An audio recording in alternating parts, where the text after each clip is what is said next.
नमस्कार, आप देख रहे हैं हल्ला बोल टीवी और मैं हूं वेदिका आपके साथ। अक्टूबर के पहले या दूसरे हफ्ते में हो सकती है चुनाव की घोषणा बिहार में। क्या है पूरी खबर, इस पर बात करने के लिए हमारे साथ मौजूद है हल्ला बोल टीवी के संपादक दीपक शर्मा। देखिए, ऐसी खबर आ रही है कि अक्टूबर के पहले या दूसरे सप्ताह में चुनाव आयोग चुनाव की तारीखों का ऐलान कर सकता है और 15 से 20 नवंबर के बीच मतदान कराया जा सकता है बिहार में। 15 से 20 नवंबर के बीच बिहार में चुनाव कराए जा सकते हैं। चुनाव 2 या 3 चरणों में कराए जा सकते हैं और इसके लिए चुनाव आयोग ने पूरी तैयारियां शुरू कर दी हैं। चुनाव आयोग नवंबर में चुनाव इसलिए करा रहा है क्योंकि स्पेशल इंटेंसिव रिवीजन जो है SIR, गहन मतदाता पुनरीक्षण, इसके लिए तैयारियों में वक्त लग रहा है और इसलिए चुनाव आयोग की योजना है कि 15 से 20 नवंबर के बाद, दुर्गा पूजा छठ के बाद चुनाव बिहार में कराए जाएंगे और यह जो चुनाव होगा यह 2 से 3 चरणों में होगा। देखिए, 27 नवंबर का डेडलाइन है। 27 नवंबर के पहले चुनाव की प्रक्रिया पूरी करनी है और चुनाव आयोग के सूत्रों से मिली जो जानकारी है उसके मुताबिक 15 से 20 नवंबर के बीच बिहार में चुनाव कराया जा सकता है। अब राजनीतिक दलों के पास अभी भी वक्त है, इसका मतलब, लेकिन सरकार के पास वक्त नहीं है। राजनीतिक दलों के पास तो वक्त है लेकिन सरकार के पास वक्त नहीं है। क्यों? क्योंकि जैसे ही अक्टूबर के प्रथम या दूसरे सप्ताह में चुनाव का ऐलान कर दिया जाएगा तो मॉडल कोड ऑफ कंडक्ट लग जाएगा, आदर्श आचार संहिता लग जाएगी और जब आदर्श आचार संहिता लग जाएगी तो सरकार नए उद्घाटन, नए शिलान्यास, नई घोषणाएं, नई योजनाएं नहीं ला पाएंगी। सरकार के हाथ बंध जाएंगे और आदर्श आचार संहिता का पालन होने लगेगा और इसके तो जो करना है वो सितंबर में ही सरकार को कर लेना है। जितनी घोषणाएं करनी है, जितने ऐलान करने हैं, जितने योजनाओं का ऐलान करना है या जितने बेनिफिट्स देने हैं, जितने फ्रीबीज देने हैं, उसके लिए वक्त है सितंबर का ही, क्योंकि अक्टूबर के पहले या दूसरे सप्ताह में चुनाव आयोग चुनाव की तारीखों का ऐलान कर सकता है। तो सरकार जितने बड़े वादे, जितनी बड़ी योजनाओं का ऐलान करना है वो इसी सितंबर में, ये जो 4 दिन तो खत्म हो गए, बचे 26 दिन, तो ये जो अगले 26 दिन है ये सरकार के लिए बहुत क्रूशल हैं, बहुत अहम हैं, बहुत महत्वपूर्ण है, क्योंकि इन्हीं 26 दिनों में सरकार को जितने बड़े फैसले लेने हैं वो सरकार ले लेगी, वरना फिर नहीं ले पाएगी, क्योंकि फिर आदर्श आचार संहिता लग जाएगी और फिर चुनाव खत्म होने का इंतजार करना पड़ेगा।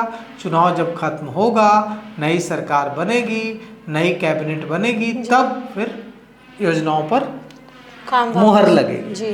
तो अगले 26 दिनों में कुछ बड़ी घोषणाएं हो सकती हैं बिहार में, कुछ फ्रीबीज मिल सकते हैं, कुछ बड़े ऐलान किए जा सकते हैं। प्रधानमंत्री नरेंद्र मोदी भी सितंबर में आने वाले हैं बिहार और नीतीश कुमार तो धड़ाधड़ योजनाओं का ऐलान कर ही रहे हैं। उन्होंने मानदेय भी बढ़ाया है, होमगार्डों का भी मानदेय बढ़ाया है, BLO का भी मानदेय बढ़ाया है, जो स्टूडेंट्स की मांग थी कई डोमिसाइल की उसे भी माना है, STET परीक्षा पहले कराने और TRE-4 परीक्षा बाद में कराने की जो मांग थी उसे भी बिहार सरकार ने मान लिया है। 125 यूनिट बिजली भी फ्री की है। तो जो विधवाओं को, वृद्धों को, विकलांगों को जो 400 रुपये की पेंशन की राशि थी उसे बढ़ाकर 1100 कर दिया है। तो कई बड़ी घोषणाएं तो कर दी गई हैं, लेकिन अभी कहानी बाकी है, अभी पिक्चर बाकी है। अभी जो 26 दिन का समय है इसमें कई बड़े ऐलान हो सकते हैं और कई ऐसे लोकलुभावन फैसले हो सकते हैं जिससे जो विपक्ष ने कर रखे हैं, जो महागठबंधन ने कर रखे हैं कि जब हम सरकार में आएंगे तब हम इन योजनाओं का फायदा आपको देंगे, तो सरकार यह मौका देने के मूड में महागठबंधन को नहीं है कि जब आप सरकार में आएंगे तो आप इन योजनाओं का फायदा देंगे। सरकार की कोशिश है कि उन योजनाओं का फायदा चुनाव से पहले ही बिहार में दिया जाने लगे। तो यह जो 26 दिन है, इस 26 दिन में सबसे बड़ी योजना का इंतजार जो हो रहा है